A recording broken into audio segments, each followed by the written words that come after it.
Good evening. My name is Robert, and I'm a certified assistant county assessor with the Assessment Review Commission. I would like to thank Legislator Walker for inviting me to speak with you today to help you learn how to file a grievance online for free without the need to hire a company to do it for you. At this time, I'm going to turn the microphone over to Legislator Walker for a few opening remarks. Thank you very much, Rob, and I want to thank too Nick and also Jeremy, who will be part of tonight's presentation. And I want to thank everybody for joining us tonight. You know, usually we do this live at various locations, and unfortunately, due to COVID, we cannot do that this year, but we didn't want you to miss out on the presentation, and hopefully this will be very, very helpful to each and every one of you that have joined us tonight. It's always a very beneficial program that we have, and Rob's going to do a great job, as well as Jeremy and Nick. And if you have any questions, I know at the end, once they finish the presentation, they'll be happy to answer any questions that you might have.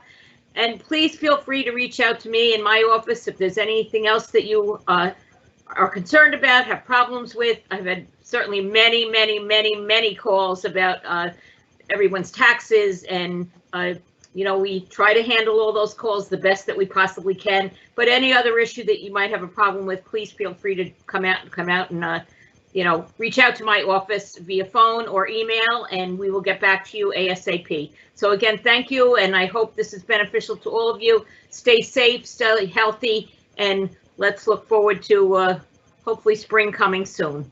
Thank you. Thanks, Rob. Thank you, Legislator Walker. Before we begin, I want to remind everyone to take advantage of the Q&A feature of this online event. If you have any questions, please enter them into the Q&A, and we will address as many of them as we can at the end of the presentation. In case you're wondering why we're saving all the questions for the end, when we do this presentation, there's about a 30 to 40 second delay between when we say things and show things and when you actually hear and see them. So to avoid the confusion, we're going to save all the questions to the end. However, as we go through this, if you think of a question, type it in right then. This way, if you don't have the answer, we could try to figure it out before we get to the end of the presentation. So again, as you think of something, question pops in your head, use the Q&A feature, and we'll address it at the end of the presentation. So this is about using the online system to file a grievance by yourself without hiring a company to use it to do it for you. One of the main reasons to do this yourself is it's free. It's pretty easy. When you hire a company, there's a good chance they're going to charge you a fee, and if you do it yourself, all the savings that you get or any potential savings you get from a reduction, that all goes to you. So it's easy to do it online. It's free to do it online. It's more reliable than doing using the regular mail, although that is still an option. But we highly recommend you use the online service we're going to show you tonight. So right now you're looking at our homepage, and to get to our homepage for the Assessment Review Commission, you can go to askarcnassau.com. You see that right at the top of the screen. Want to point out at the bottom of the screen is a YouTube video. That is a 6-minute version of this presentation, whereas after we're done tonight, if you have any other questions, something you want to refresh your memory on, you can always watch that video at your own pace, and it'll have a lot of the information we talk about tonight. It's not as in-depth and as detailed as what we're going to do tonight, but if you just want to refresh your memory, feel free to, on our homepage, take advantage of that YouTube video.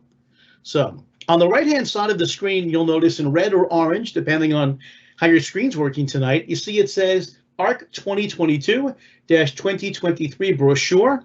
And if you click on that, you're going to be able to download a copy of our current brochure, the one we normally would be handing out at all these seminars. And something very important on that brochure is what you see in the middle of your screen, the 2022-23 ARC calendar, and it has all the important dates you need to know about, including the filing period, when the filing period ends. In case you did not hear, typically the filing period would have ended on March 1st, 2021. That deadline has been extended, as you see in bright red, and you'll see throughout our presentation. The deadline to file has been extended to April 30th, 2021. Now, does that mean you should just kick back and relax and wait for a while? Definitely not. We recommend that you get your appeal in as quickly as possible. You can go back and make changes even after you filed your appeal, but definitely don't wait, because if you try to file online, the deadline is April 30th. So April 30th at midnight, if you decide, oh, that's my time to file, and all of a sudden it's 12:01 and you didn't file, you've missed out. Please do not wait. Don't wait till the last night, the last day. There's always a chance there's going to be 1,000 people trying to file at the same time as you, with 10 minutes to go. And if the computers are working a little slower because of all the people online and your appeal doesn't get filed, you're out of luck. So again, please don't wait till the last minute. You've got plenty of time. Don't wait till the last minute. Get it done as quickly as you can. Okay, so what we're going to be talking about is using our ARROW system to file an appeal. And ARROW stands for Assessment Review on the Web. So you can get to that page by one of two methods. You can either click on the ARROW link, which is on the left-hand side of your page, or you can go there directly by using the link that we see at the bottom. You can type that in. It's nassaucountiny.gov/arc/ARROW. So either by typing that or clicking on the ARROW link on the left-hand side, you will come to the ARROW homepage. And like we said, it says Assessment Review on the Web. And again, you're going to see reminders like you see in the bottom right corner throughout the presentation, reminding you that the deadline for filing appeal has been extended to April 30th, 2021. Okay, so now that you're on the ARROW page, the first thing you're going to want to do is register. Now, if you register before, you should check your registration info, and we'll explain why momentarily. If you've never filed an appeal online before, you're going to have to register for the first time. So you'll click on where it says Register with ARC on the left-hand side. And now you're on our registration page. And anything with an asterisk next to it has to be completed in order for you to re-register. So as you see, first name, last name, street address, city, state, and zip code, a phone number in case we need to call you, very important. Now, here's one of those things that whether you are registering for the first time or you're checking your registration, it's important to note this. It says ARC is now offering the option of receiving electronic or paper notifications for offers or determinations. That means, do you want us to reach out to you by email or by paper, by regular mail? We strongly recommend that you use the electronic, the email version. You'll get notifications quicker, less chance of them getting lost in the mail. You do want to check your spam folder from time to time to make sure you are actually getting our messages. But again, we really strongly recommend that electronic is the way to go. Not to mention, anytime you're contacting us through the email, you're saving a stamp by not having to mail us anything. So again, many reasons why you should be using the electronic messaging and filing an appeal online. Below it says, please enter your email address. Now, if it's for the first time, you'll enter an address. Make sure you have access to that address because that's how we'll be contacting you for anything throughout this whole procedure. But if you're checking your registration, you want to double check that email address. If you were working in one job and you used your work address and you switched to a new job, you're going to have to change that email address. If you were with FiOS and you switched to Opt Online, your email address may have changed. So please double check and make sure that is a valid email address. You're going to choose an user ID and a password. If for some reason you forgot your password, you can call customer service. We have the name and we have the contact information in the Q&A. We'll have it at the end as well. They can either help restore your password or reset it, whatever you need. So any problems with your password in the future, contact customer service. Once you've got all the information, you can click on Complete Registration at the bottom of the screen. And you will see a confirmation message that says, thank you for registering. Please click here to continue. Now, you'll also notice that the screen now says, welcome to ARROW, Assessment Review on the Web, and it says your name, or in our case, John Smith. If you were all done, if all you wanted to do was register now, you can click on the left where it says log out, and then you'd be out of the system, and that'd be great, especially if you're using a computer that's not yours. If you're going to a library, perhaps, and borrowing one of their computers to file, make sure you log out of your account when you're done so no one can get into your account. Besides a confirmation message, you're also going to get an email from ARC that's going to be sent to that email address you used when you registered. Now, it may look like this, but it's not necessarily going to look exactly like this, depending on what you use to check your email. But it's going to confirm your registration. It's going to have all the information you registered with and so forth. So if you don't get that email, again, check your spam folder to make sure that it's not sitting in your spam folder. Okay. Now that you've registered, next time you visit Arrow, you can click on the Login tab and enter your username and password to get to your account homepage. And as you see below, it says enter user ID and password. You enter the user ID, enter your password, and click Login. Okay, so now we are in the Arrow system. Now the focus of this presentation is going to be using Sales Locator in order to assist you in filling out your application form. Now, Sales Locator is only able to be used for residential 1, 2, or 3 family homes. Unfortunately, Sales Locator cannot be used for condos or for co-ops.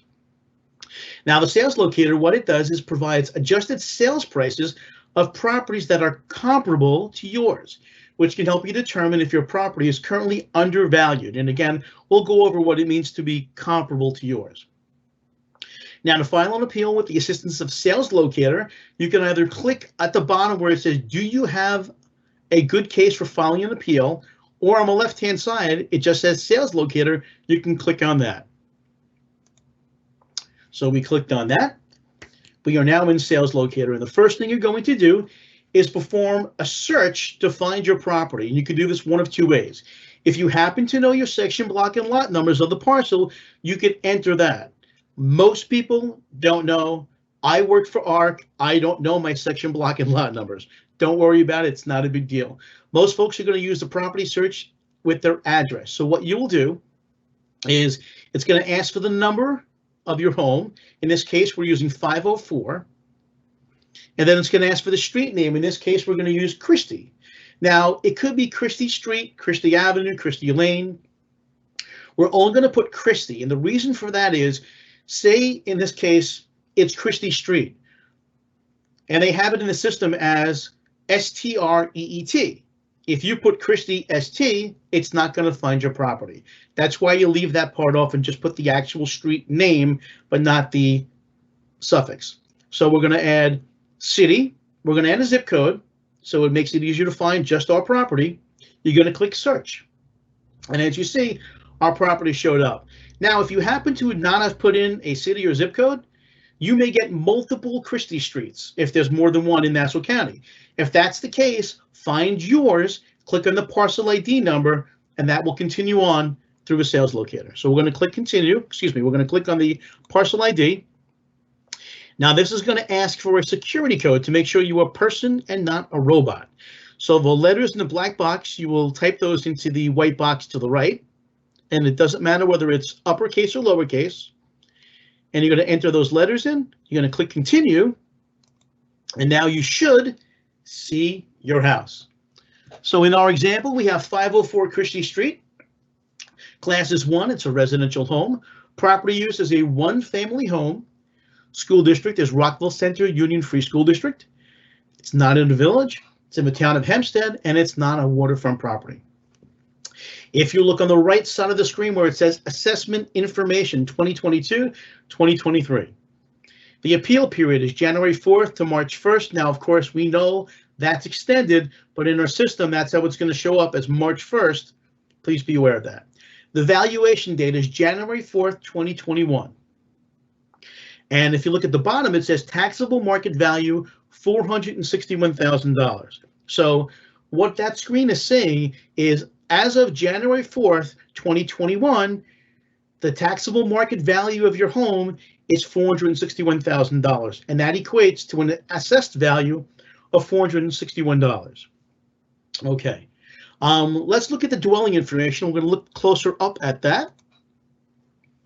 So on the left-hand side of your screen, it says dwelling information, and it says Cape, construction is aluminum vinyl, year built, lot size, living area. Well, living area is the main floors of your home. So in this case, we have a Cape, that has a first floor and a second floor, but it also has a basement.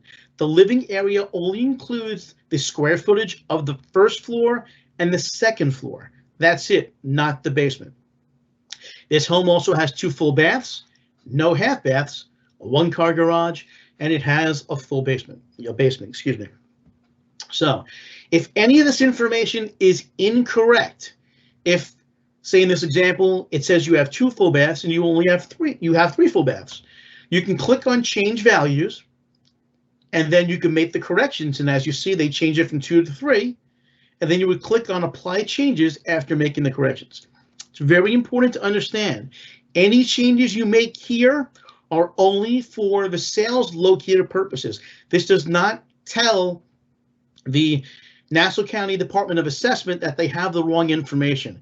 In order to make a permanent correction, in order to fix this, and let's say you have 2 bathrooms in your house and the county thinks you have 9 bathrooms. Well, that's going to grossly inflate the market value of your home. Well, you need to change that by contacting the Nassau County Department of Assessment and let them know there's a mistake. If there's something internal like a bathroom, a kitchen count, and so forth, they may need to come into your house. They would schedule an inspector to come to your home. If it's something external, perhaps that they think you have a garage, but you knocked it down 2 years ago, that's the kind of thing they could probably just drive by your house and they see. But again, you need to contact Department of Assessment for that. We'll have their contact number again at the end of the presentation, so you don't have to write it down right now. So we've made any changes we need to make. We're going to click Find Sales. And now you will see a whole bunch of sales. Now, these sales are all located in the same school district as our subject is, because it's very important when people are looking to buy a home, what school district it's located in. And as you see, there's photos of all the homes, there's empty checkboxes, and then there's a distance meter. It says proximity, how many miles, and it's going to show these in the order of how far or how close they are to your home. So if you're going to select the property to be used, you're going to click on the checkbox in the select column, and that first property, as you'll notice in the search results, is our subject property. Up to 5 comparable sales can be added using the sales locator feature. Additional comparable sales must be added manually under Part E of the application. So while you can have 10 sales in your actual application, only 5 can be located using sales locator. Okay, now we said we were going to talk about what is a comparable sale. So in this example, our home is a Cape. So you're trying to find other Cape style homes. And you're trying to find the ones that are most similar in living size, in lot area, and age to your home. Now, you're not always going to find one that's exactly the same. It's very unlikely you will find one that's exactly the same. So you do the best you can. If you have a unique home, maybe that you have a contemporary, and there's no contemporary sales in the area, well, then look for other styles of homes that are similar living area and lot size. You just do the best you can with what is available. So we're going to choose 3 sales, and you can see we've chosen 3. We're going to click Select Checked Properties and Continue. Okay, so now we've chosen our properties, and as you can see, in the first column, it's a subject, which is our home, and then the 3 sales we chose are in columns right next to that. So you'll notice the yellow line that goes across where it says sale, it's showing the sale date and sale prices of the comparable sales. And we're going to look in depth at sale number 1 here. So sale number 1 is 508 Stratford Road. It sold on September 13th, 2019 for $430,000. And as you go down, you'll see it's a Cape style home. It's built in 1948, pretty similar to our subject, which was built in 1954. Now, if you look down further, it says adjustments.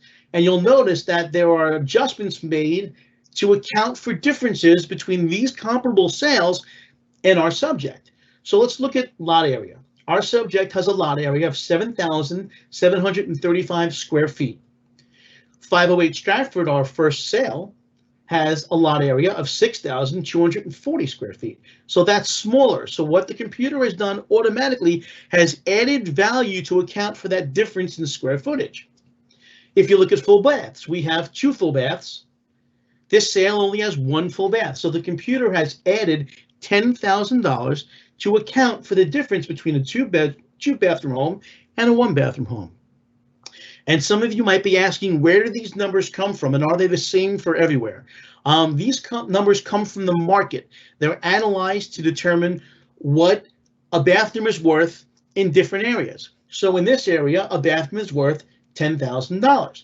Now in Garden City, where the homes may be selling for $800,000 or $900,000, a bathroom may be worth $25,000. Again, these numbers are all taken out of the market based on research done by the Department of Assessment.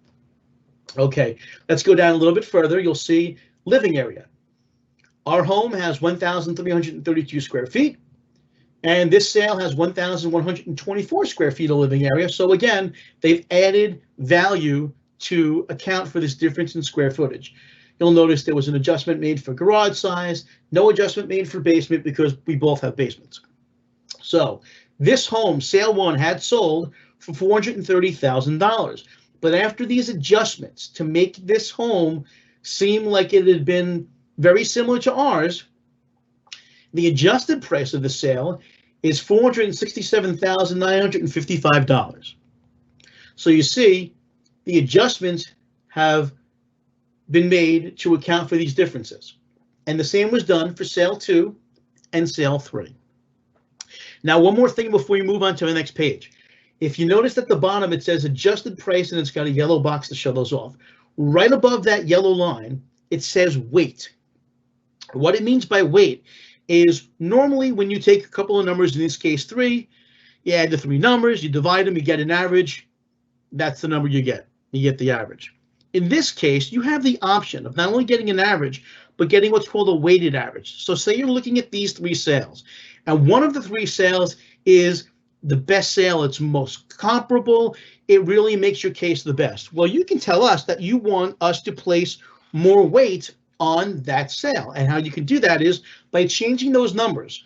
So right now, automatically, they have 34, 33, and 33 to give, for the most part, equal weight to each sale.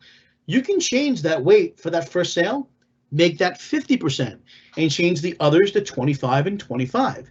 And you'll notice when we go to the next screen that there is the option to have a weighted adjusted sales price as well as an average sale price. So we're not going to make any changes, so it's going to be the same. But when you see on the next screen by clicking continue, and before we talk about the results, we have to remind you that ARC's sales locator is not an appraisal, and it's not an opinion of value on your property. That's from the Assessment Review Commission. You must acknowledge the disclaimer to proceed, and you would do so by clicking on I agree, proceed. Okay, so now below that you see it says results for selected sales. Now you'll see in this case, the average adjusted sales price is $477,000. The weighted adjusted sales price is $476,938. Those are similar because we didn't change the weights. If you had changed the weight, those numbers would have been a lot different. And just to remind you, the taxable market value of our subject currently is $461,000. So according to the sales you chose, it appears that you are being fairly assessed because the average is $16,000 higher than the current taxable market value given to you by the Department of Assessment. So does this mean you can't file an appeal? Absolutely not. You can file an appeal no matter what the results are of Sales Locator. First off, you are not required to use Sales Locator to file an appeal, and you may use Sales Locator but not agree with the results. So we're going to go ahead and continue to submit an appeal. Okay, so now we get into the actual appeal form itself. And the first thing you're going to do is click on your property type from the drop-down list to get to the application form. For most of you, it's going to be the form AR1, which is for value claims on a 1, 2, or 3 family homes. If one of the other options applies, then choose that option. Okay, so you're going to choose that form.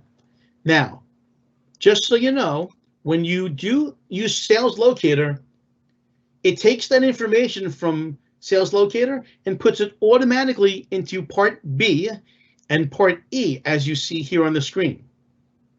Now, we're going to go into more information about Part B and Part E, but we wanted to let you know, if you use Sales Locator and then go into your application, it's going to insert this information automatically. Okay, one more thing before we go through the form. If you'll notice, there are blue question marks throughout much of this application. They are there to help you. If you put your mouse over that question mark, you don't even have to click. You'll see a yellow box pop up that'll give you more information. So in this case, the box is by the taxpayer applicant's full name, and you put the mouse over that question mark, and it explains if you own the house, write your name. If you're filing for a relative who owns the house, write that person's name, and so forth. So these are there to help you, kind of like someone looking over your shoulder, there to help you out. Take advantage of these things. Okay, Part A. You're going to enter the taxpayer applicant's full name, the property owner if the taxpayer is not the sole owner, and the form type for the applicant. So first off, you see that it's got the parcel ID, photo of your home, and it's got the address and the name on the roll. So for taxpayer applicant's full name, it's going to be you. Property owner, if you're a co-owner, if you have a spouse, it's good to put their name down in the application as well. Reason being, if your spouse's name is not on the application, if they call customer service to ask a question about this application, we cannot talk to them. Only the people that are on the actual application can speak to our staff and vice versa. So please, when in doubt, put your spouse on the application as well. For form, most of you guys are going to choose individual. If one of the other options applies, please choose the correct option.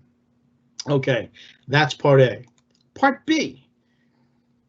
Now, as you see, it first asks applicant estimates and requests that the assessment be reduced based on full market value of, and there happens to be a number there because it took it right from the sales locator and put it right into Form B. You were not locked into that number. In this case, asking for a value of $476,938 doesn't make sense because they already have you valued at $461,000. So you're obviously looking to ask for a lower number. So we could change this to, say, $430,000. It's up to you. Below that, it's asking, is the property offered for sale or under contract? So if the answer is yes, you would enter the price. If the answer is no, just leave it there. So if your house is on the market, or if it's under contract, or if you sold it in the past year, you could put it yes and indicate the price. Okay, that is Part B.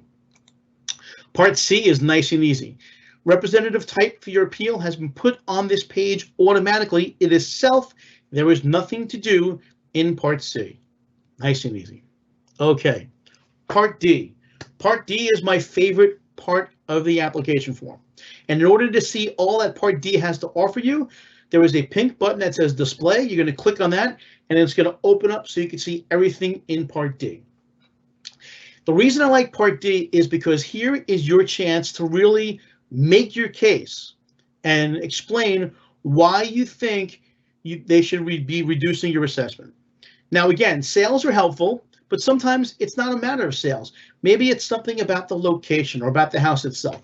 So as you look down Part D, you're going to see various information that you can put in there. This entire section is optional. You can add as much or as little as you want. The part I want to focus on is about in the bottom third of the page, and it starts where it says, are any of these adjacent to or visible from the house? And it talks about various external features: waterfront, railroad, apartment house, park, commercial property, golf course, and so forth. This is a chance to make your case. When you are talking about the value of your home, much of the value is based on the location of your home, and things can easily add or subtract value from your home that are based on location as well. So let's look at waterfront. Waterfront. Now, waterfront can be a good feature or a bad feature. If you are on the North Shore of Long Island and it's nice calm water and there's beautiful sunsets and you can take your boat out there, that would probably add a lot of value to your home. But let's say your home is on the South Shore, and yes, you have access to the water, but every time it rains, the water comes up over the dock and floods your basement. Well, that would be considered negative of having waterfront property. So in either case, you can check off waterfront And down at the bottom where it says other facts, you can add other facts in there. So you can check off waterfront and say in other facts, I live on the South Shore, and every time it rains more than an inch, my basement floods. There you go. Railroad. Is railroad a positive thing or a negative thing?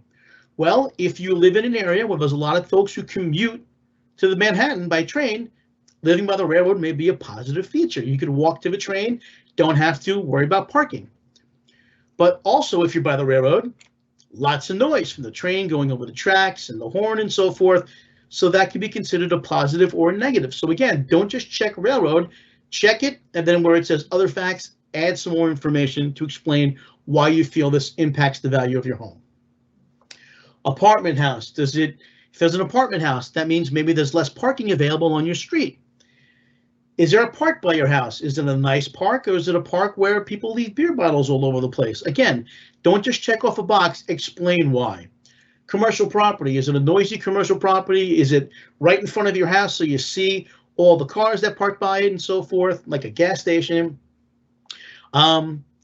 Street with a painted center line or other traffic separation. Now, this typically means that you're on a busy road. So check the box and explain, I'm on a busy road. But not always is there a yellow line to explain why you have extra traffic on your street. You may not have a double yellow line on your street, but perhaps people know that your street can be used as a cut through. So let's say your street is perpendicular to Hempstead Turnpike and Merrick Road, and people know that they can take a shortcut and bypass all the lights by cutting down your block. Well, that wouldn't be obvious, but you know about it because you live there. So check off other or street with a partial painted center line or so. And then in other facts, say, people cut down my street all the time. You may live by a school, maybe 2 blocks away.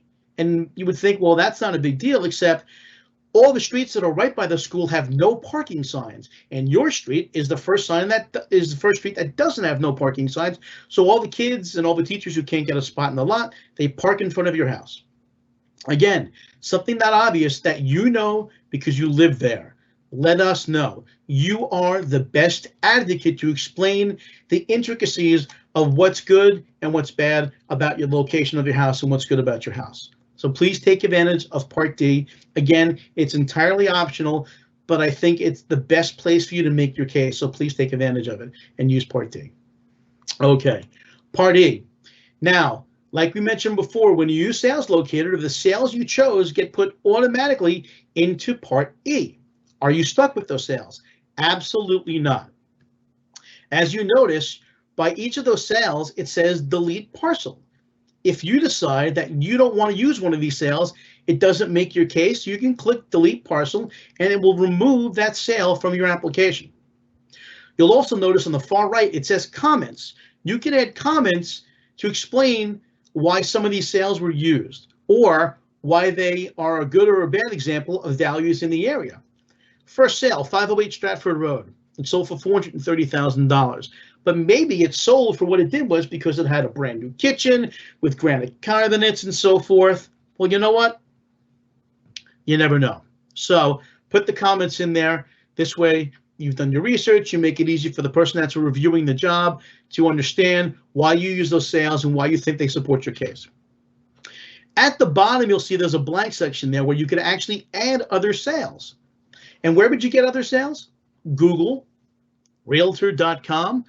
You can also contact a local realtor. Oftentimes, if you contact a local realtor and say, look, I want to grieve my assessment, can you help me out with comparable sales? They're going to say yes. The reason being, they're hoping that if and when they go to sell you go to sell your house in a couple of years, you'll remember the nice realtor who helped you out. So if you want to put sales in there, on the left-hand side, you see there's a magnifying glass. You would click the search for the parcel ID, and that works the same as when you first looked for your ID. You could find the property. You could manually enter in the sale date, enter in a sale price, and for comments, say, I found this on Zillow or I got this from a realtor. And there you go. And again, you can add up to 10 sales. In my experience, if you need more than 3, maybe 5 sales to prove your case, adding 10 sales is probably overkill and you probably don't have a case for an appeal. Again, it's entirely up to you, but in my experience, if you can't prove that your house is being overassessed in 3 to 5 sales, then 10 sales probably won't help. Okay, let us go on to Part F. Now, Part F is going to ask you to re-enter a security code to prove you are human. Now, at this time, you're also going to certify that all the statements you are making in the application are true and correct to the best of your knowledge. It adds some legalese, but you should read the entire thing to make sure you know what you are agreeing to. By signatory certification, you're going to choose, in most cases, owner of record. If that's not the case, then choose the appropriate one. And when you've got everything set to go, you're going to click on Submit Application Form.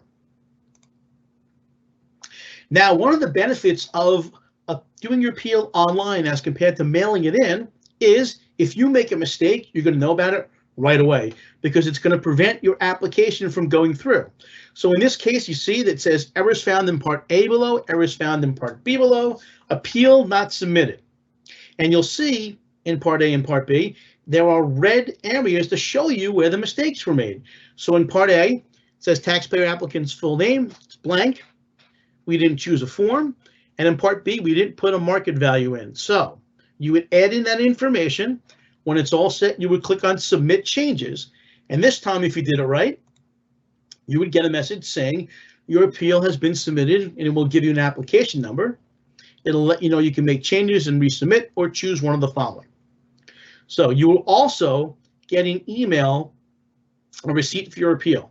And again, it may look like this, but may not look exactly like that. And again, double check your spam folder to make sure that you actually receive it. So,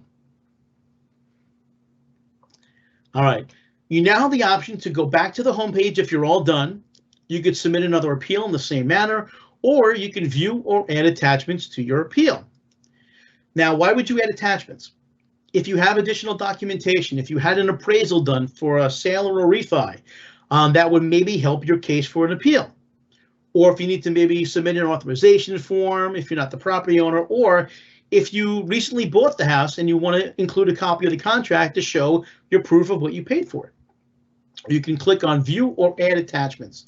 Now, one thing we want to remind everybody is that documents can be added and changes can be made to online appeals up until the filing period closes. So in this case, the filing period goes till April 30th. You have until April 30th to add or remove documents to your appeal. Afterwards, you can still have those changes made, but you're going to have to mail the stuff in and have our customer service folks do the adding or subtracting for you. So in this case, we're going to view or add attachments. We're going to choose yes for would you like to add one now. Okay, at this point, a pop-up window is going to appear. Now, to upload the attachments, you're going to click on Choose File. You're going to navigate to the attachment and double-click on it the same way you would if you were attaching a file to an email. Now, you will choose the document type from the drop-down list. So whether it's an appraisal, whether it's photos, if you have something out your window that is not a good thing to be looking at, you could take a photo of that and include it as an attachment. Legal documents, other documents, whatever is most appropriate, choose that one. And then you're going to click Submit Attachment. Okay, so now you've edited the attachment. You see where it says test.pdf. You can delete the attachment if the wrong one was attached, and sometimes people make a mistake and click on the wrong thing. You can delete the attachment. You can add additional attachments by using the same pop-up window by clicking on Upload New Document, or if you're all set, you can return to the appeal form by clicking on Return to Appeal Form. Now, again, as we said before, you can only make edits and add documents or remove documents to your appeal up until the filing period ends, which is April 30th. Anything after that, you can still add things to your appeal, but you're going to have us do it for you. So there's a mailing address there. Assessment Review Commission, 240 Old Country Road, 5th floor, Mineola, New York, 11501. Attention, residential supervisor. And before you panic, yes, we have our mailing address again at the end of the presentation. So you'll have plenty of time to write that down. And again, in the brochure, it has our address and our phone number. Okay, after clicking Return to the Appeal Form, when all the documentation for the appeal has been uploaded, you will see that your application has been received by ARC. You see that on the right side where it says Status and below that it says received. Now at this point, you can click on the arrow home tab to return to your home page. You can click on the log out tab if you're all done. If you are all done, you want to log out of Arrow. And then anytime you want to check your application, you could go there by logging in and going to the appeal filing status change tab. Okay. So that is it for filing an appeal using Sales Locator. But perhaps you don't want to use Sales Locator. You are not required to. So we're going to go through this a little faster because there's a lot of repetition of what we just did. Again, if you have any questions, use the Q&A feature. We'll be happy to answer them at the end. So this is after you've registered. On the Arrow account homepage, you're going to click on one of the following, either File and Appeal tab or choose the File and Appeal online link at the bottom of the screen. Again, like before, you're going to choose the type of property. You're going to choose the AR1 for most of you. And again, the AR1 form is for value claims on a 1, 2, or 3 family home. Now, since you didn't use Sales Locator, now is when you will search for your property. And again, you could either use your parcel ID if you know it, or search for the actual property by using the number, street name, town, and zip code like you did before. And again, please don't add street, lane, or avenue to your search because it may mess up the search and you may not find your property. You're going to locate your property and select it by clicking on the parcel ID as such. Again, now we are in Part A. Going to need the taxpayer applicant's full name. Again, if you have a spouse or a co-owner, please put them as a property owner as well, so our staff is allowed to speak to them. And for form, choose individual for most of you, and if not, choose whatever option applies. Part B. Now, since we did not use Sales Locator, this part is blank. Again, you're going to add what you want your reduction to be. So we're at $461 right now, or $461,000, and you think your house is really worth $420,000. So in this case, you put 420,000. No dollar signs, no dashes, no decimal points, just 420,000. Like before, if your property was either for sale or under contract, you can click yes, no as the is it appropriate, and add a sales price in there if that's appropriate as well. Part C, same as before, nice and easy. Gets filled out itself, nothing to do here. Part D is exactly the same as before. You click on the pink display tab to open it up. Add as much or as little as you feel is necessary to make your case. But again, Part D is my favorite. Please take a few minutes, look through this, and see if there's anything here that'll help you make your case to the person reviewing your appeal. Part E, entirely optional. As you see, there's no sales here because we didn't use Sales Locator. You can either add sales or not. Your appeal will get reviewed whether you add sales or not. You're not required to give us sales to use. But in case you want to use them, again, click on the box to search for the parcel of a sale you have, enter the sales date, sales price, and some comments. In case you're wondering, each time you add a property, a new blank box will appear underneath. And again, you can add up to 10 total sales, but we strongly recommend, or at least I strongly encourage, anything more than 3 and 5 is probably a little bit of an overkill. Okay, but again, Part E, totally optional, do not have to give us sales. Part F, like before, you put the security code in, you read through the certification statement, and you choose which signatory certification is appropriate for you. Most of you will be the owner of record. You're going to click Submit Application Form. Just like before, if you make any mistakes, it will tell you that it has not submitted your appeal yet. There are mistakes. It will show you where they are. You make those corrections. Click Submit Changes, and you get a confirmation that your appeal has been submitted. And again, you will get an email to the same effect. Now remember, at any time you can check your appeal by clicking on the Appeal Filing Status Change, which is located on the left-hand side. So let's say you want to make a change to your appeal. You would log in, click on Appeal Filing Status Change, and now you're going to be looking for your application number for your appeal to see your submitted application. So you may have to search for it. You'll see it below in the Appeals Found. In this case, we see under Appeals Found, we only have the one. We're going to click on the blue numbers, and now we're back in our appeal. Now on the application page, you can edit the information you provided and confirm or new information by clicking on Submit Changes button for the part of the application that you were revising. So again, you're not going to resubmit the application, the whole thing, if you make a change in one section. You're just going to go section by section. So in this case, in Part B, we decided we wanted to change the full market value. So we had 460 in there in this example, and we wanted to change it to 430. So you would erase 460, put in 430, and click on Submit Changes. And again, changes and additions can only be made until the filing deadline. Like before, if you want to add additional documents to your appeal, on the application page, you can add additional documents by clicking on the ARC Communications/Attachments tab. You can either upload new documents or delete, whatever the case may be, by clicking on the appropriate tab. Okay, one final thing. You do have the opportunity to withdraw your appeal. You cannot have more than one appeal filed per parcel.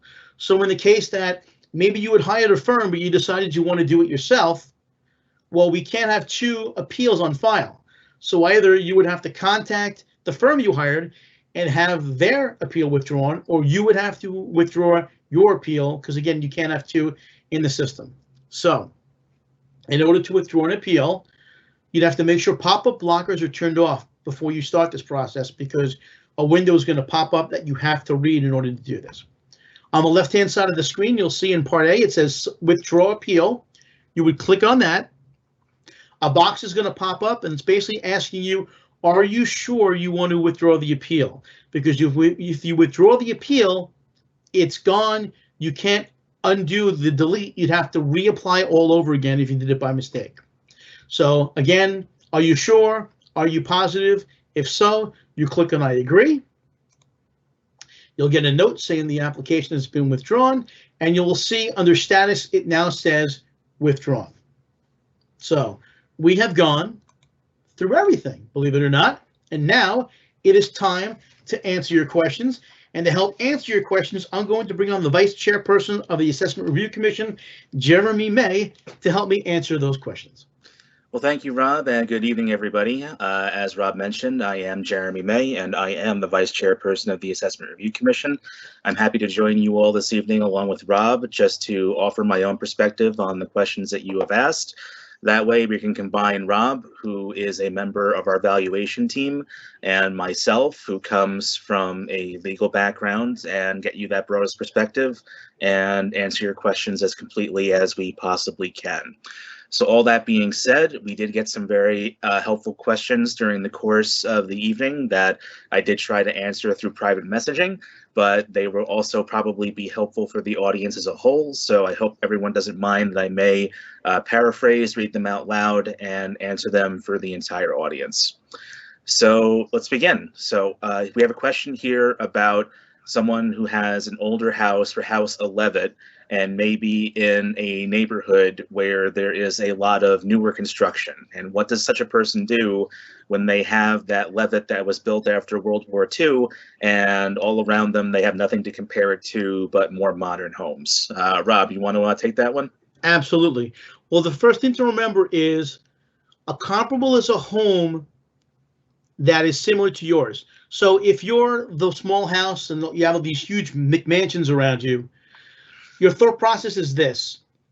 If you were selling your house and someone wanted to buy it, however, it was not available, what house would they buy instead of yours? So if you have a 1,000 square foot ranch and they wanted to buy your house, but someone else beat them to it, and all the other homes in your immediate area are like 3,000, 4,000 square foot homes, well, they're not going to go, I'll just buy the McMansion instead. They're going to look elsewhere. That's the thought process you have to have as well. Normally, you're trying to find homes that are in close proximity to yours. But if all the homes that are in very close proximity to yours are very different, then you can expand the radius. You can go a little further to find homes that are similar to yours. So whereas mostly you would try to stay within a quarter of a mile or half a mile, maybe you have to go to 3/4 of a mile or a mile to find the appropriate house. That works the other way too. If you have the one house that's 4,000 square feet and you're surrounded by other homes that are 2,000 square feet, Well, a person looking for a 4,000 square foot home is not going to buy a house that's only 2,000 square feet. So again, you could expand how far you go in terms of your radius search to find homes. The one thing I will remind you is people tend to buy a lot based on school districts. So even if you have to go a little further, you still want to stay within the same school district as you. Very important to think about. Okay. A couple of similar but different questions that I kind of want to take all in a bunch. We had a couple of questions, one in regards to the taxpayer protection plan, and two in regards to the Assessment Review Commission's ability or lack thereof to increase a property's taxes.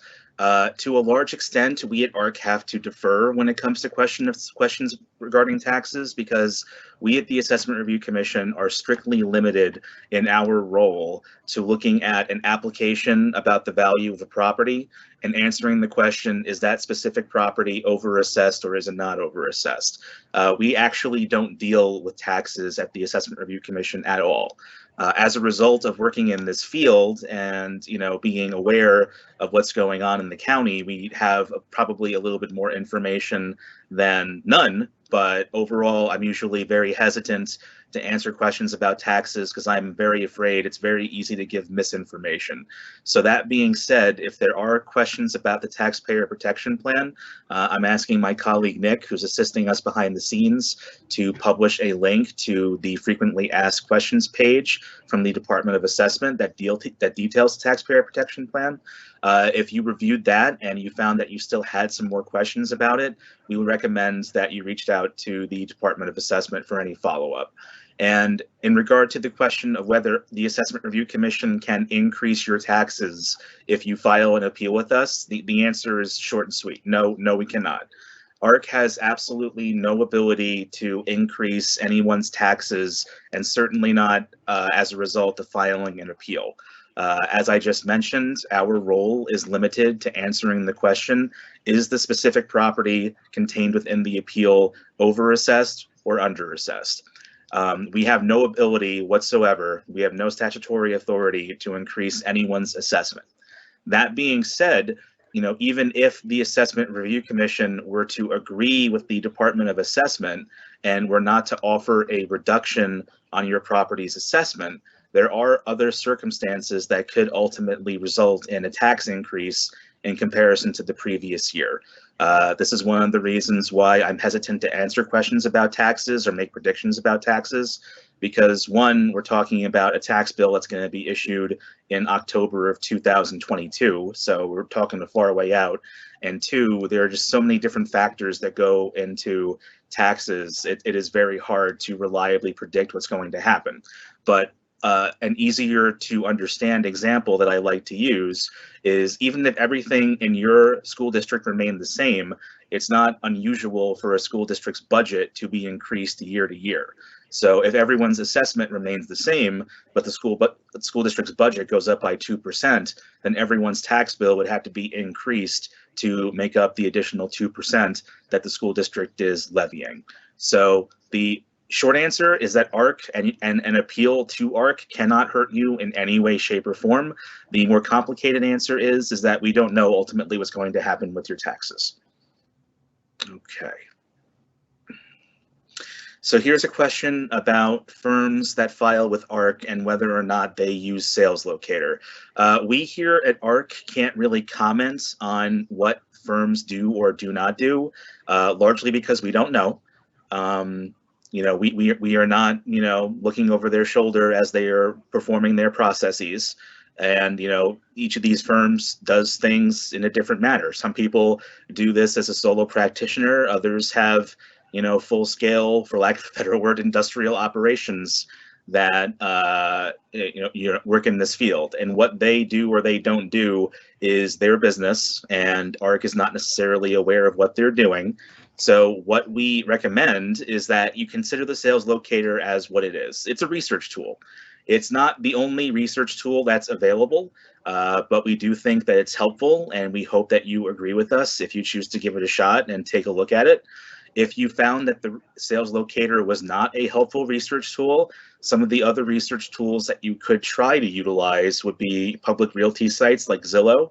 And I think Rob also mentioned that your local realtors may be interested in helping you because they're also interested in developing good relations and hoping that you'll remember them if the time comes that you want to sell your own property. So I wouldn't worry necessarily about whether a firm is using Sales Locator or not. It would be my recommendation that you ask yourself, is Sales Locator helping you? And if so, utilize it. And if not, it's a tool, but it's not the only tool.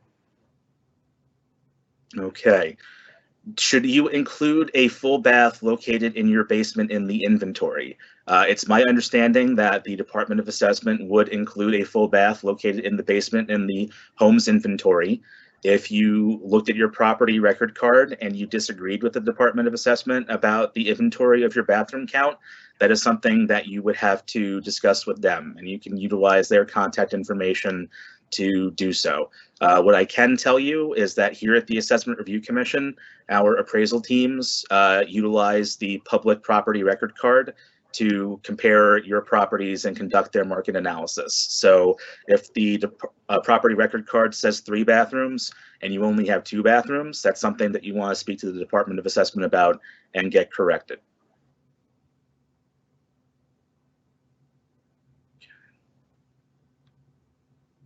Okay, so we have a question about filing on your own and also using a firm for other parts of your application. The answer to that is no.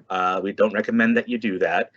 At the Assessment Review Commission, we are restricted to what we can do if we receive more than 1 application on the same property.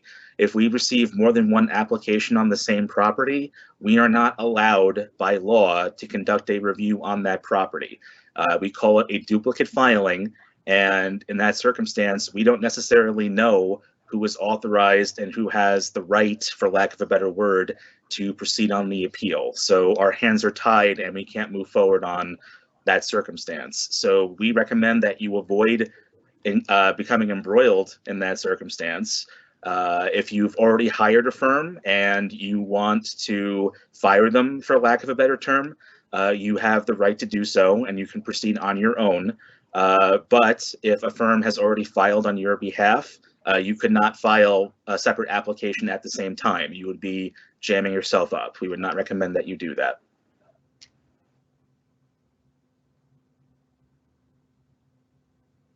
Okay, so we have a question here about comparable sales and how many to include in the application. So I think Rob would agree with me that the answer to this question is that you should include as many sales as it takes to make your case. I think Rob had an opinion on how many maximum sales would be necessary to make any one case. I think his recommended number is between 3 and 5.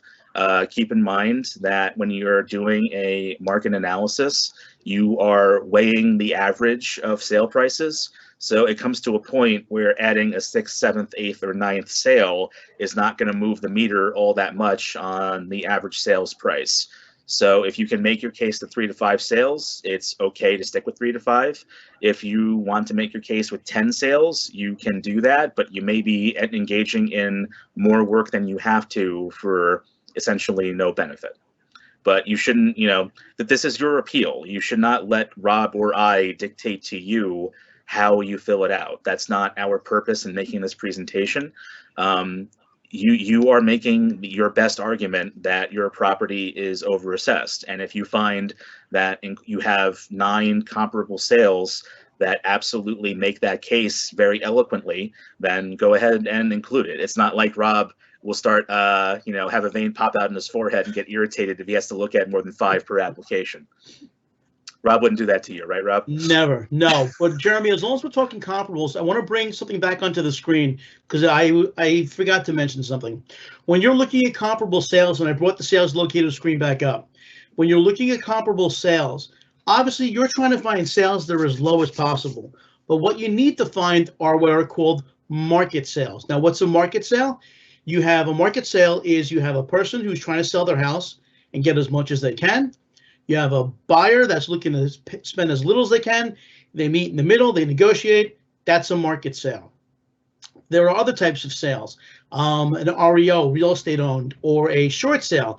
Those are typically sold well below what would be considered market, or an estate sale can be that way. Now, how do you spot those if you don't have all the information?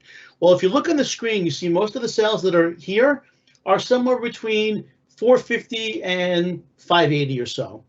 So if you're looking at all the sales, and most of those are in a certain range, and then you see a sale for like $250,000 or $300,000, or even one that's like $800,000. Well, if it doesn't make sense compared to the rest, it's probably not a true market sale, and we don't recommend you putting that in there. You may decide, I want to put this in there, I think it's going to help. But when the person like me does the research and sees that sale, they're going to look in the database and going to see, oh, that was a short sale or that was an estate sale, and we're not going to consider it as part of our analysis because it's not a market sale. So again, even if you think it's going to help your case, it's probably not, because we do the research too on all the sales that you send us and double check to make sure they're market sales. So that's just something to keep in mind. Okay. We have a question here about, I'm going to try a paraphrase. You know, I've hired a representative. Can I give the representative the information that we would include in Part D? So again, you know, ARC is very limited in what we can advise about how you work with a firm that you have hired to represent you. In that circumstance, I think the only advice that I really can give is that you would need to speak to your firm, who, at least in this circumstance, is acting as your employee, and tell them, you know, I had this information, I think it's going to help my appeal, you know, you should include it in the application. And at that point, you know, the firm will do what the firm thinks they should do. You know, ARC can't comment about, you know, whether the firm is representing you competently or in a way that you agree with. What I can say is that if you have hired a firm, ARC can only communicate with the firm that you have hired. We cannot communicate with you and your hired firm on the same application. It is against our rules, which are a part of our local laws. So just keep in mind, again, you can hire a firm and let them do the application on your behalf, certainly, but ARC can't comment or otherwise assist in your relationship and your, you know, working relationship with those hired firms. That's between you and them, for lack of a better word. Jeremy, as long as we're talking about Part D, I noticed there was a couple of questions that I wanted to address. But also, you know, when speaking about Part D, I really meant it when I said that you are the best advocate to file your appeal yourself. Use Part D to your advantage. You live in your home. You know what goes on in your neighborhood. You know if the cars are driving by and making a lot of noise. You know if people cut through your block. You know if you can't find the parking space because there's a fire hydrant in front of your house, whatever the case may be. And someone asked, are there like buzzwords or explanations to use that are going to maximize your reduction? You know what helps your case the best? The truth. Tell us the truth. You know your house. Tell us what's going on in your neighborhood in terms of traffic and so forth, or if you're by your school, or if it's noisy because of X, Y, Z. Tell us the truth. It's not a matter of a buzzword. It's a matter of you telling us facts that we can see and see that they're correct, and hopefully that will help you. Great. All right, we had a question about adding photographs of the home interior to an application. You may certainly do that. I can certainly see that being relevant if there was a recent flooding or other natural disaster. You know, maybe this is a property that was damaged after Sandy and is still very much distressed. That's not an impossible circumstance. Maybe you're in the middle of a renovation. There are certainly circumstances where a photograph of the interior may shed light on the circumstances of the property and assist Rob and our team in making a correct determination. And you absolutely can attach those photographs. After you submit your appeal and get your confirmation number, you can use the attach feature to attach photographs. Okay. Jeremy, as long as we're talking about photographs, I know a lot of folks, you know, they want to ask about interior, how much the interior of their home, the condition, enters into the equation. Because typically we don't go into people's homes, we don't look at just at sales that are in one condition. We try to get a range of sales when we're comparing them to yours, because again, we're typically not in your home. You don't know what kind of condition it's in. So if there's mostly home sales in your area that are all like gut renovated and redone, we're not just going to look at those sales to determine a value for your home. We're going to look also and trying to find some sales that may not have been renovated or not renovated as much. So you're not penalized for being the only house in the area that hasn't been renovated as compared to all the other ones that have sold. So we do take that into consideration. But like I said, we don't just use all sales that have been redone or all sales that haven't been redone. We try to get a range of everything and kind of take that all into consideration. Okay. The question is, can I use Sales Locator for my own research while I use a firm for filing? Short answer is yes. You can absolutely use the Sales Locator without filing an appeal. Sales Locator is essentially available to use as a research tool off of our website every day of the year. So if for whatever reason you wanted to use it as a research tool while you were utilizing a firm to file for you, totally permissible. It's nothing wrong with that. Okay.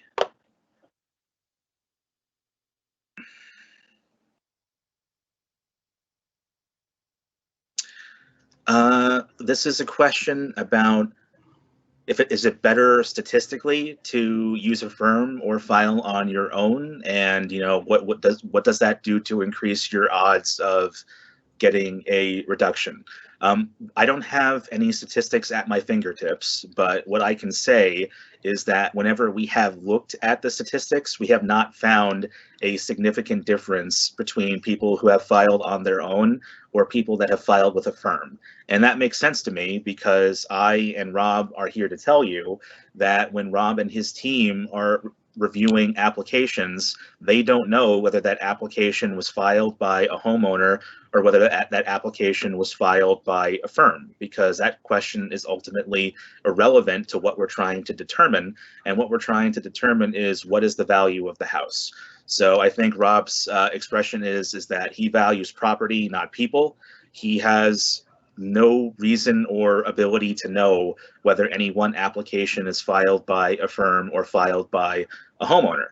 Now, that being said, can there be difference if, a firm, can they be experienced enough to put together a competent application? Certainly, but they are not so competent that a property owner can't also submit an equally competent appeal. As Rob has been describing all night, we think here at ARC that the property's owners are going to be in the best position to know about their property and their neighborhood and be able to tell us what their circumstances are and why their property may be overassessed. Are firms experienced in this field? Yes, they are. But also keep in mind that that expertise comes with an expectation. I mean, they're in this game to be compensated. So if you utilize a firm, you may be paying them up to half of any savings that they acquire for you, but it's not necessary to do so to have a successful appeal. If your home is overassessed, the Assessment Review Commission will offer a reduction on your home, regardless of whether you file by yourself or use a firm to file for you. Jeremy, I see two questions that can be answered in one shot about comparable sales. The first one wanted to know, I should find similar homes to mine, but that cost less than mine, correct? Well, obviously, if you're looking for comparables to make your case that your assessed value is too high, that your market value is too high, then yes, you're trying to find sales, ideally, that are sold for lower. Of course, you may find that a home sold for more, but because it's a much larger house, and then the adjustments would account for those differences as well. But yes, in general, if you're trying to prove your case through sales and you're assessed for 460, you're trying to find homes that sold for less than 460. The other question was, can I look for comparable sales outside the school district if it is in an adjacent neighborhood with the same quality schools? The only reason I would say possibly is if there are no other similar quality homes in your school district. So before we use the example that you have a house that's 2,000 square feet and you're surrounded by McMansions. Well, if you have to go outside your school district to find a similar similar size home or similar type home, then yes, that's okay. Obviously, we want you to try and stay within the same school district, but sometimes just proper sales aren't there. These are actual sales, they're not made up. So sometimes comparable sales aren't there. And you may find by using Sales Locator that they're not helping you because just the sales aren't there that you need to make your case. But again, that's why Part E is optional. You don't have to give us sales to have an appeal. It's entirely up to you. There's a question here about a feature of the Sales Locator.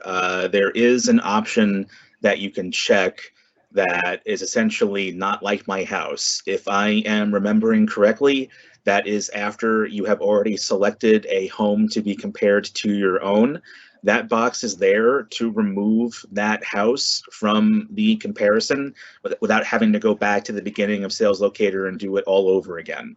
So if you select something that you think may be comparable, but as you're doing the side-by-side comparison, you decide that maybe that's not the best fit to assist you in comparing to your own home, you can use that button to remove that troublesome sale from the Sales Locator without having to go through the hassle of starting your search from square one. And Jeremy, it's on the screen right now, so you can see at the bottom, just below the lowest yellow line, is that checkbox where you can check that off. Okay. So I'm going to paraphrase this one. This is a question about like any one feature that, and what would that feature mean as far as a value reduction for my own property? Whether that feature being living near a sump, living near a major traffic divider, whether that be bathroom count. There is no single answer to that question. Rob and his team have to take that feature into account in the specific market that the home is located in. So there's no county-wide value that you would remove from a property for being near a sump. Rob and his team have to do a deeper dive than that to get to an answer to that question. So unfortunately, there is never any one answer to, how much should I deduct off my house for X feature. The advice that we would give is that you tell the Assessment Review Commission about that feature in Part D, and then Rob and his team will be doing their due diligence to analyze the market for that feature. Jeremy, we had a question that asked that if next to your home there's, I know that sometimes maybe it's a zombie home, or maybe it's a home that was supposed to be knocked down and rebuilt, and they still have like one wall up or something like that.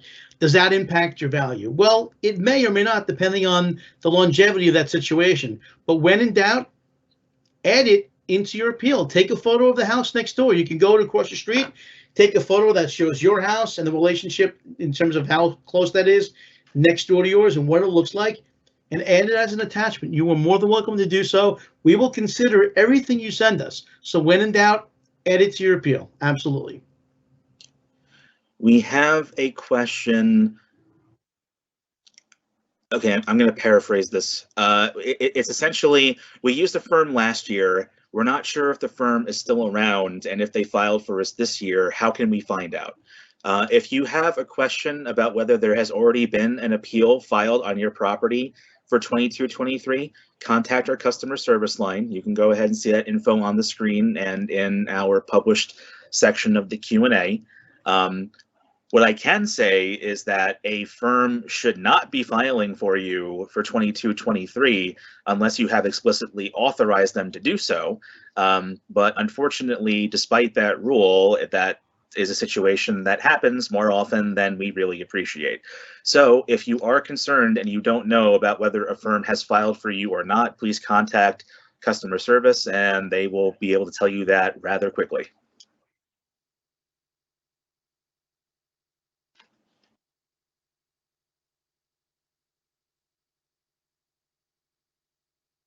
Okay. Rob, can you take the next one? I'm going to issue a private response to a question here.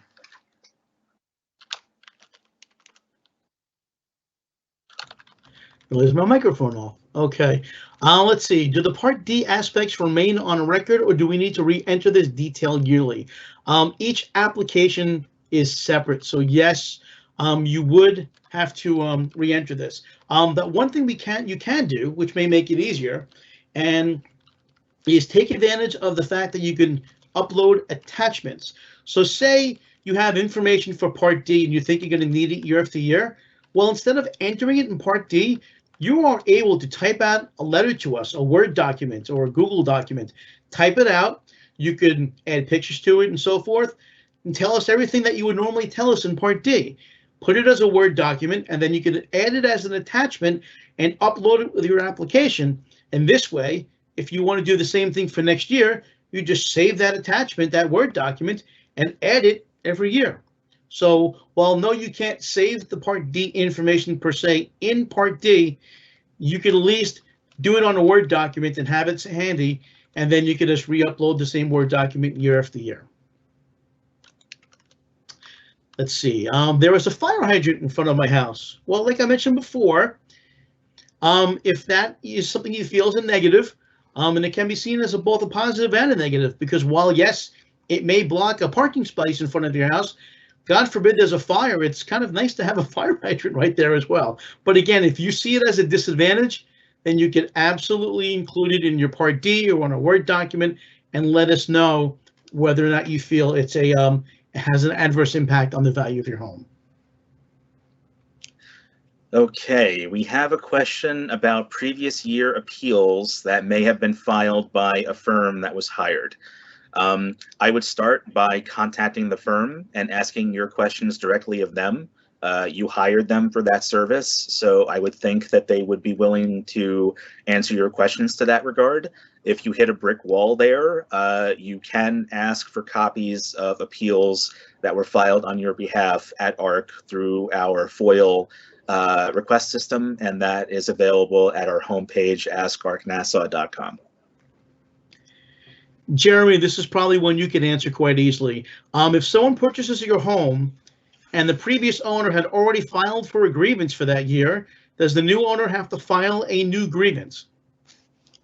The short answer is no. So if you are purchasing a home and the previous owners had already filed, you don't have to file a new application.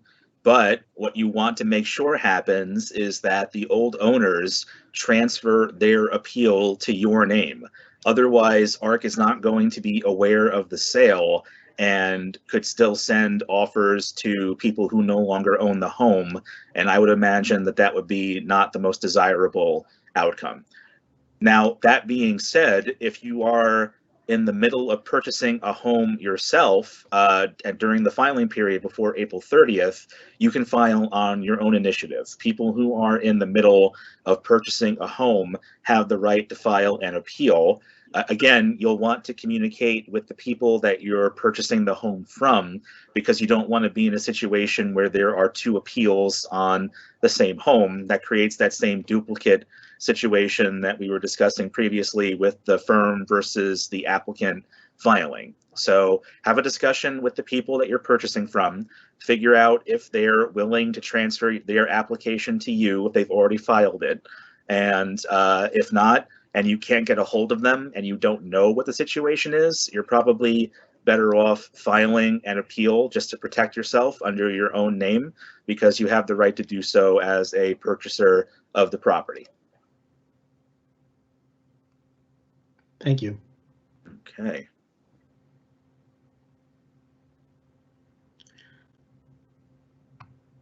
A reminder, I know somebody asked about the fact that the other facts section of Part D doesn't allow you to type in as much as you want.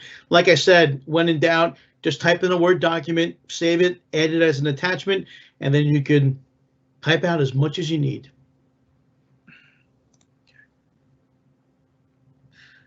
Rob, did we take that question about the current residential market and it being perhaps artificial? No, not yet. Why don't you go ahead and take a shot at that one, please? Okay, I think it disappeared, but hang on a second. I think someone may have deleted. It's still in the new. It's still in the new. It's Okay. anonymous at 757. Oh, there it is. Thank you. In today's environment, some sellers are willing to pay more than asking price, so the market price may be artificially inflated. Does ARC consider this? Yes, we do take all market factors into account. That's why when we look at sales, we don't just look at one. We look at a whole bunch. We look at what the market's doing. I believe, that's part of the reason also, I believe, is why Jeremy, correct me if I say this incorrectly, they froze the assessed values. Yeah, For paused. Correct, right. Paused it, thank you. To account for this fact that the values may have been skewed a little bit because of the fact of COVID and a lot of folks moving out from the city to Long Island and willing to pay whatever it takes to get out of the city and so forth. So yeah, we do a lot of market research and take a lot of that into account so it doesn't skew things wrongly.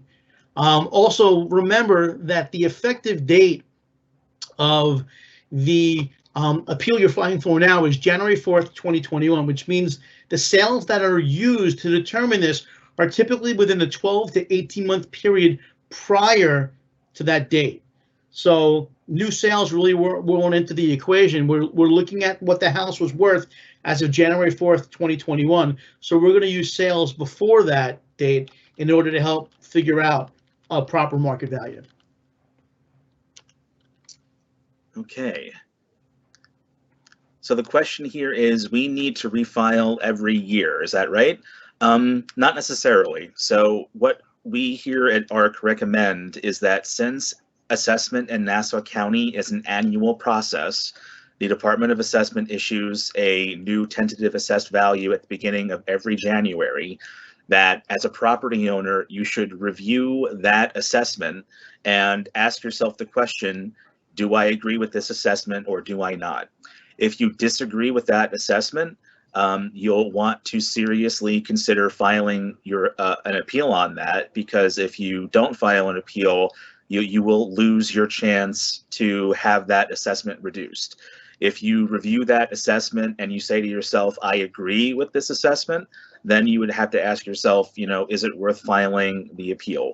We here at ARC are not going to advise you to go one way over the other, but we are going to reiterate that since assessment in Nassau County is an annual process, that at the beginning of every January, you consider that assessment and come to your own conclusion about whether it's worth filing or not. Okay. I see a question. My bank offers a home value monitoring service that acts as a data aggregator, and congratulations for spelling that correctly, because I would have gotten it wrong, for all public sales drawn from Zillow, Realtor, and so forth. Supposing the average of my home value is significantly lower than what Nassau has proposed, would I be able to submit this in my defense? If so, how? Okay. Yeah, if you have a data source that you think proves your case, there's no reason you can't submit it. Now, how would you do that? Well, it depends on how easy they make it for you to save it. If you can save it as a PDF, you can attach it. If you can't figure out how to attach it to your form, print it out, put the printout into an envelope, mail it to our customer service folks, and let them attach it to your appeal for you. Don't get caught up in the technology. When in doubt, if there's anything you want attached to your appeal and you're not sure how to do it, don't drive yourself crazy. Print it out, put it in an envelope. We mentioned all the mailing address information before. You could just mail it into our office and our staff will be happy to take care of attaching it to your appeal for you. Okay. The question here is it possible to calculate the decrease in taxes as a result in a decrease in assessment? The short answer is yes, that can be calculated. The way that I would recommend it as, a kind of back of the napkin way to do it is that when tax bills are issued, the tax bills will include a tax rate. So a way you can gauge the difference between what you would have paid under your old assessment versus your reduced assessment is to take that assessment and multiply it by the tax rate. That's not going to be perfect because the tax rates would have been different if your old assessment had survived, but that is a quicker back of the napkin way to get an estimate of savings. I believe we at the Assessment Review Commission actually offer a tool on our homepage to calculate that figure, or at least we at least offer a tool to calculate the percentage of your AV reduction. But as far as actual tax dollar savings, that is a bit more complicated math, and you would need to wait for tax bills to be issued before you can do that with 100% accuracy. But there is a, like I said, kind of back of the napkin, quick way to get a rough estimate. And I just posted the link to the calculator Jeremy was talking about. It is now in the Q&A if you want to check that out.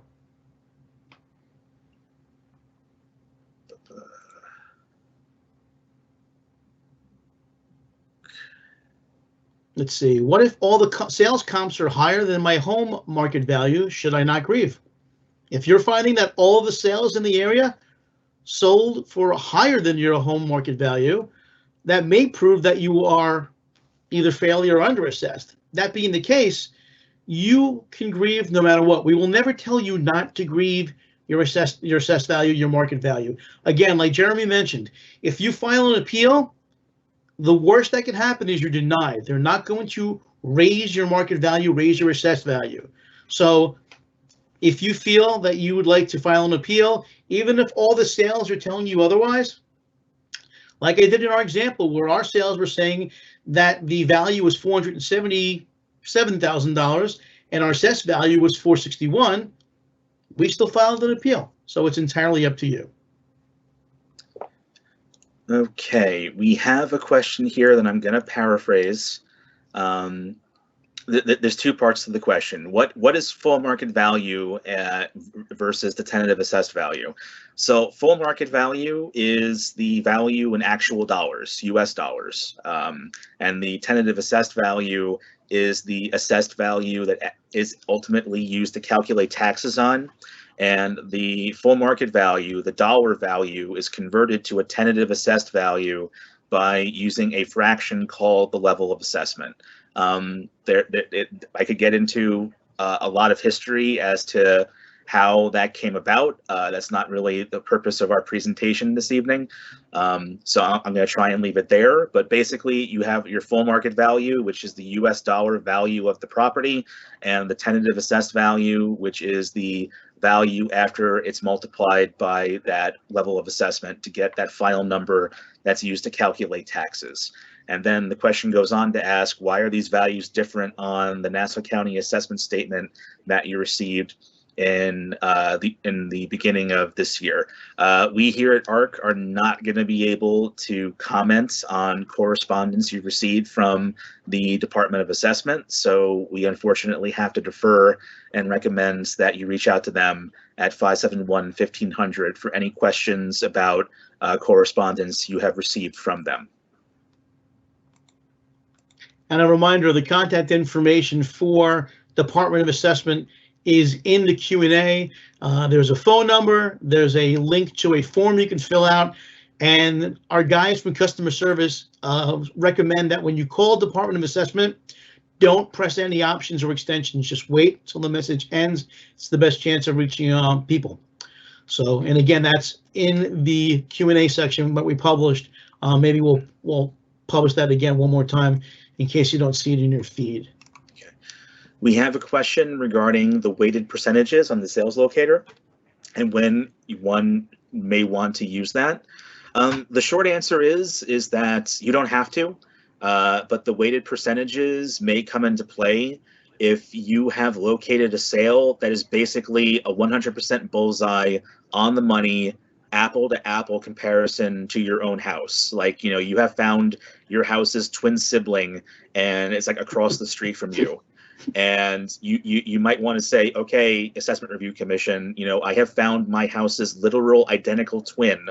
So you should consider that house's sale more than these other houses, which are only cousins. I'm going to keep this metaphor going if it kills me, you know, that are less comparable. So if you found that identical twin house, you might want to adjust the weighted percentage to make that, you know, 60, 75% weight for the sales locator, so that sale has more impact on the weighted adjusted sales price average that the sales locator ultimately gives you.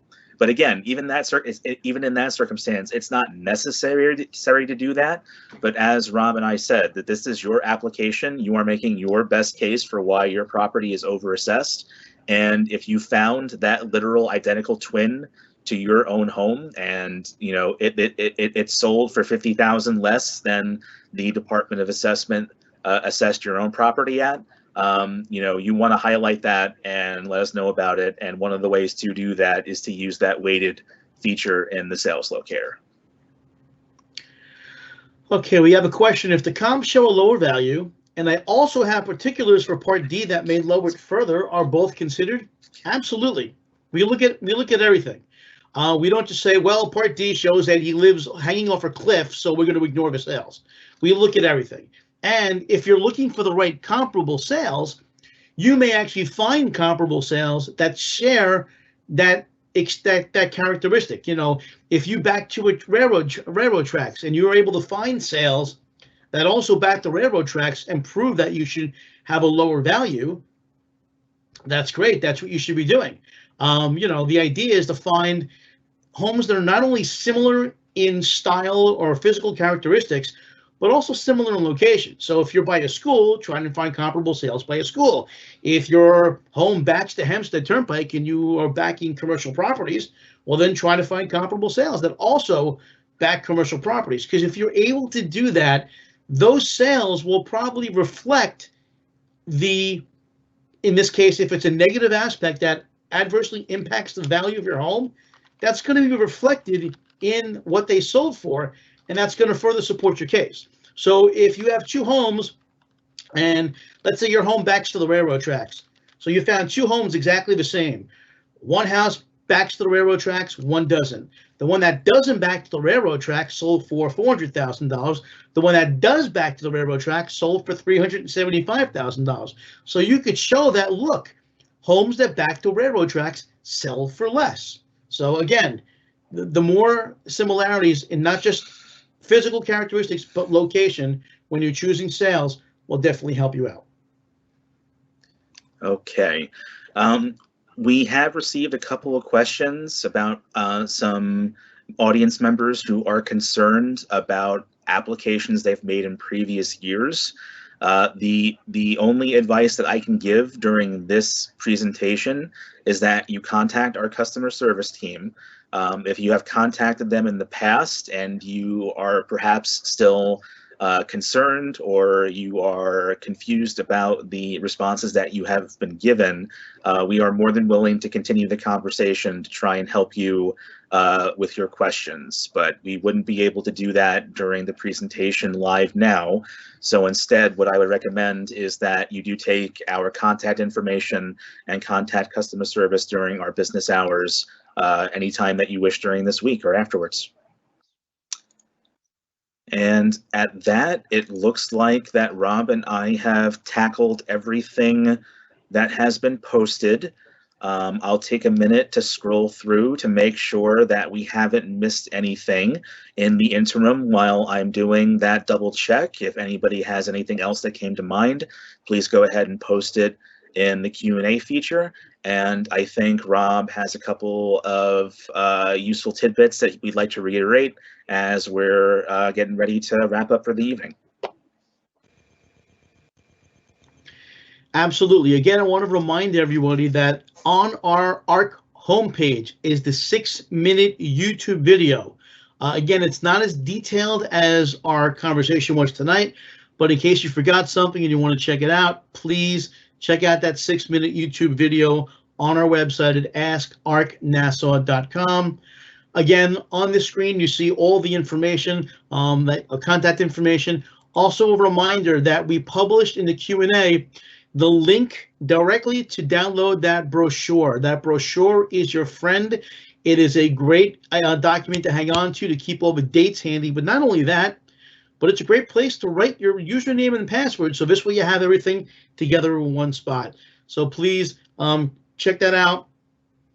Also, we will be sharing this video. We have recorded tonight's presentation, and at a Legislator Walker's request, we will have this up on her website where you found the link to go to this presentation.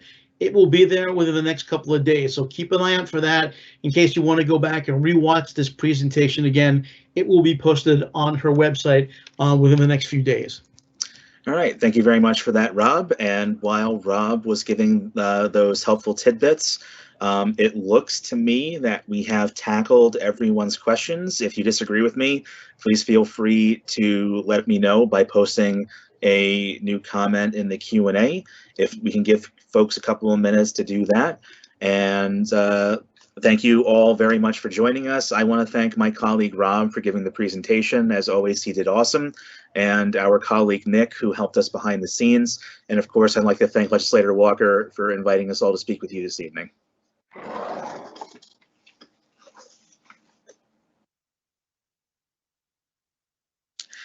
Okay, we have a question about how to find information about a previous application. My advice is, if you've used a firm to file for you in the past, that you start by asking the firm. Again, you know, I would think that you have hired them for that service, that they should be more than happy to speak to you about what they have done on your behalf in previous years. If that turns out to be a dead end, or for whatever reason you just are not necessarily comfortable speaking to the firm, you can go to our homepage, askrkennesaw.com, and in one of the link buttons on the left-hand side of the screen, you will see one that says FOIL, F-O-I-L. It's an acronym for Freedom of Information Law. You can click on that button to put in a request for a previous year's application.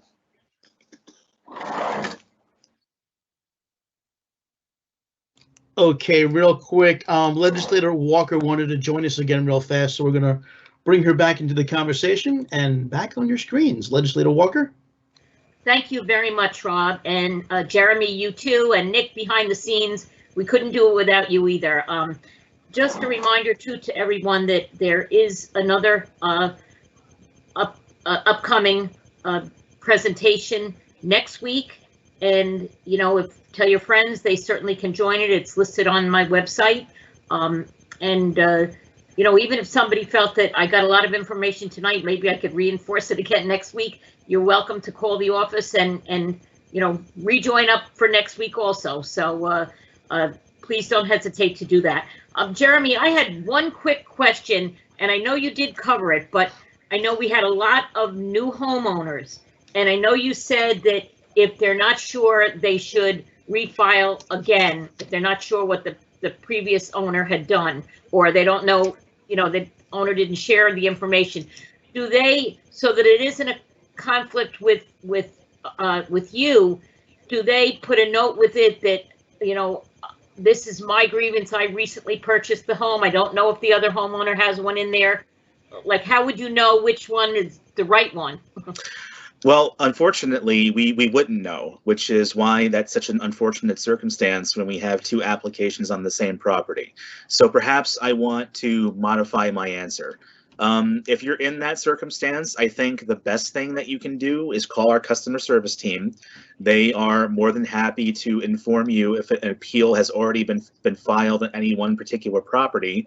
And if they tell you, no, there's no pending appeal on this property, as a person who is purchasing the home, you may absolutely file an application on your own behalf. You don't need to be the owner of record on that specific day. You can just provide us with the closing statement and the contract of sale. Once you have those documents, and you'll be off to the races, and your application will be submitted and perfectly fine. However, if you've spoke either to the previous owners and or our customer service team, and there's a pending application on your property that you did not file, the recommendation that I can make is that you speak to the previous owners to ask them to turn their application over to you, which is a procedure that we do every day. It's not a painful process. They basically have to write us a letter that says, you know, we sold the house and here are the new homeowners, and we're turning our appeal over to them. Great, thank you. At least we can pass that information on to people who call the office also. But again, thank you so much for the presentation, and I hope to all those who are listening and joined us here tonight, I hope this was beneficial to you. Again, if you have questions, you know, don't hesitate to reach out and we will try to get those answers for you. Again, big thank you to Jeremy, Nick, and to Rob for a great presentation tonight. It's All our right, pleasure. And by the way, Legislator Walker's next session is on the 23rd of this month, Right. 10 a.m. to 12. So if you want to be there for Legislator Walker's next presentation like this, it is February 23rd, 10 a.m. to 12-ish. All right, thank you all very much for joining us. And having no new questions, we're going to go ahead and bid everybody a good evening. Good night now.